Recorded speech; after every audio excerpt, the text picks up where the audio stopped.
Hoor gou-gou, in Abba Vader se koninkryk word jy nie gemeet aan hoe groot jy is nie, maar hoe getrou jy is. In Numeri 12 vers 7 sê Abba Vader self van Moses: my knegt Moses is getrou in my hele huis. Moses was nie net 'n leier nie, hy was nie net 'n profeet nie, hy was 'n getroue diensknegt in die koninkryk van God. En hy was betroubaar in alles, in sy roeping, in die gehoorsaamheid waartoe Vader hom geroep het en in sy verhouding met Abba Vader. En hoor gou hierdie geheim. Getrouheid is altyd die vrug van intimiteit.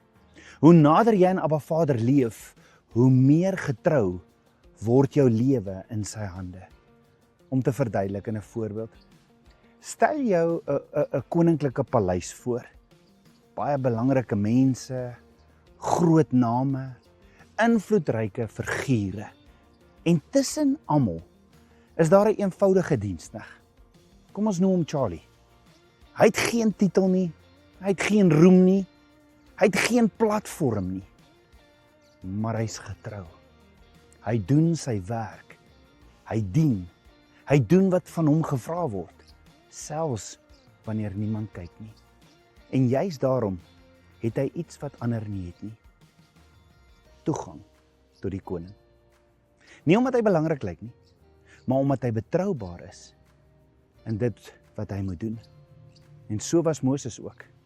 Nie verhoog deur mense nie, maar geken deur Abba Vader homself, omdat hy getrou was in Vader se huis en dit wat Vader aan hom toevertrou het. Vandag het ek nodig om vir jou te sê, moenie waag om groot te wil wees nie. Wees net getrou, daar waar Abba Vader jou geplaas en jou geplant het. Want onthou, getrouheid gaan nie oor status nie. Dit gaan oor diensbaarheid. En diensbaarheid bring nabyheid. As jy vandag sê, ek wil getrou wees soos Moses, skryf dan in die kommentaar, getrou. En volg ons staan op, kanaal daagliks verwoord elke dag. En onthou, staan op, jy's geroep vir 'n tyd soos nou.